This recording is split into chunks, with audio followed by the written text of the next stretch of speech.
V tokratnem MS Reporterju gostimo dr. Nedoka, s katerim se bomo pogovarjali o psihiatrični obravnavi. Dr. Nedok, ali je psihiatrična obravnava pri bolnikih z multiplo sklerozo pogosta? Niti ne nujno.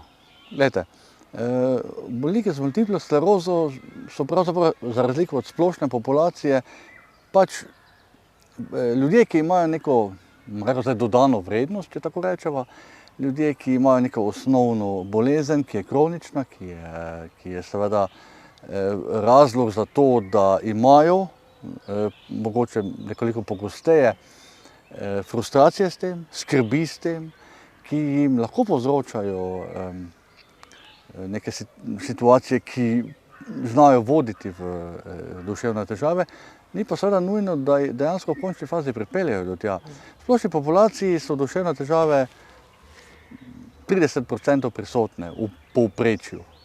Zdaj, seveda, bolniki z multiplo sklerozo že v osnovi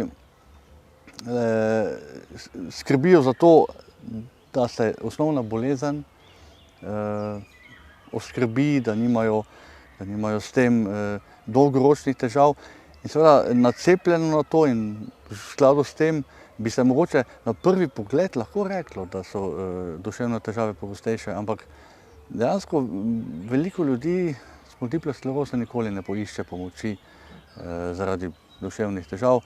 Sam v svoji praksi imam nekaj pacientov, ki se zdravijo v osnovi za multiplo sklerozo, ampak težko bi zdaj rekel, da tak na prvi pogled, da so pri bolnikih z multiplo sklerozo dejansko duševne težave kakršnekoli tipa pogostejše kot v splošni populaciji. Če že, mora biti seveda neke stresne reakcije, neke depresivne epizode, ki pa dejansko so na nivoju epizode, ne neke kronične depresivne bolezni, so pogostejše, kar, kot smo uvodoma rekli, seveda gre v kontekst tega, da če ima človek neko kronično bolezen, ki ti povzroča skrbi na dolgi rok, s katero je treba živeti na dolgi rok, je seveda logično, da taka bolezen povzroča neke dodatne stresne težave, neke dodatne stresne reakcije, ampak res pomembno je tukaj ločiti reakcijo, normalno, izogibamo se izrazu normalno, ampak recimo povprečno človeško